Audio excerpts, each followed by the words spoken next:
We meet again here at the Daily Bread Bible Study. We are looking at day 146 for Esther chapters 6 through 10. Now, as we continue this last section for the book of Esther, we see that again, God works through Mordecai, Esther, and even the king.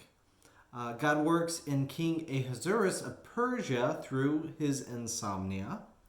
Unable to sleep, the king reads through his book of records, which, all those records probably help him go to sleep. But he finds and hears about the plot to kill him, which had been stopped by Mordecai's actions.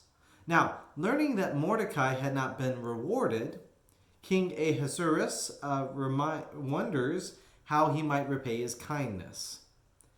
In a bit of situational irony, Haman enters into the king's court seeking to hang Mordecai.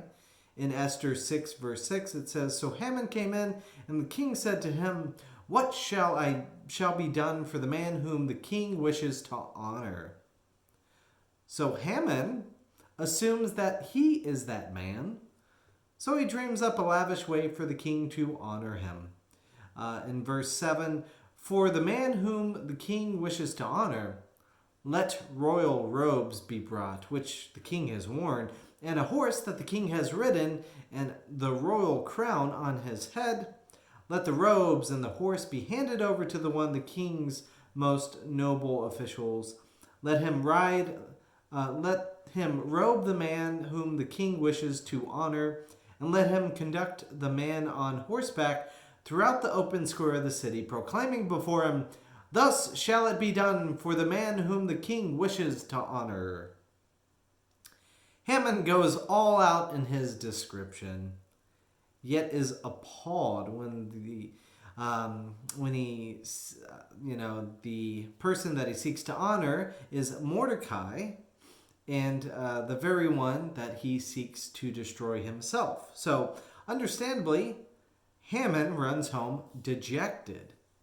He has a brief moment to dialogue with his entourage, who prophesy his downfall via Mordecai before heading to the banquet Esther prepares.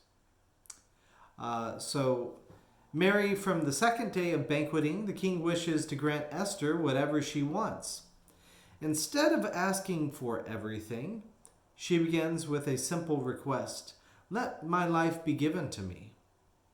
She then also asks for the lives of my people and states there's an enemy trying to kill her. Esther says Haman is that enemy. King Ahasuerus, thinking about the law Haman prescribed to kill the Jews, and realizing that Haman has been plotting and deceiving the king leaves in anger. Haman throws himself on Esther to beg for his life, which is seen as an attack by the king when the king re-enters the chamber. So Haman is then carried off and hung on the gallows that he built for Mordecai. So that same day, King Ahasuerus gives the authority of Haman over to Queen Esther, who gives the power to Mordecai. Esther then tests her favor one more time, saying, "Please revoke the order Haman gave, which seeks to kill the Jews." The king gives her full permission to revoke the order as she sees fit, and Queen Esther drafts a letter in Esther 8:11. By these letters, the king allowed the Jews who were in every city to assemble and defend their lives, to destroy, to kill, and to annihilate any armed force of any people or province that might attack them, with their children and women, and to plunder their goods on a single day throughout all the provinces of King Ahasuerus on the 13th day of the 12th month, which is the month of Adar. So Mordecai then wears the royal robes, and the Jews experience honor, joy, and respect. On Esther chapter 9, with new orders given, the Jews fight back against those who seek to destroy them. In Esther 9 verse 5, "So the Jews struck down all their enemies with the sword, slaughtering and destroying them, and did as they pleased to those who hated them. In Susa, they overcome their enemies on the 13th and 14th day of the month of Adar. In other places, they fight only on the 13th day of the month, and the 14th day of Adar becomes the day of feasting and gladness. So this celebration becomes the Feast of Purim, or the Feast of Lots, commemorating the lot cast by Haman to determine the date, not for the Jews' downfall, but for their enemies' downfall. So the lots they are remembering is the ones cast by Haman, which turns to be his date of his downfall. Now, the rest of chapter 9 explains the details of the festival and its significance.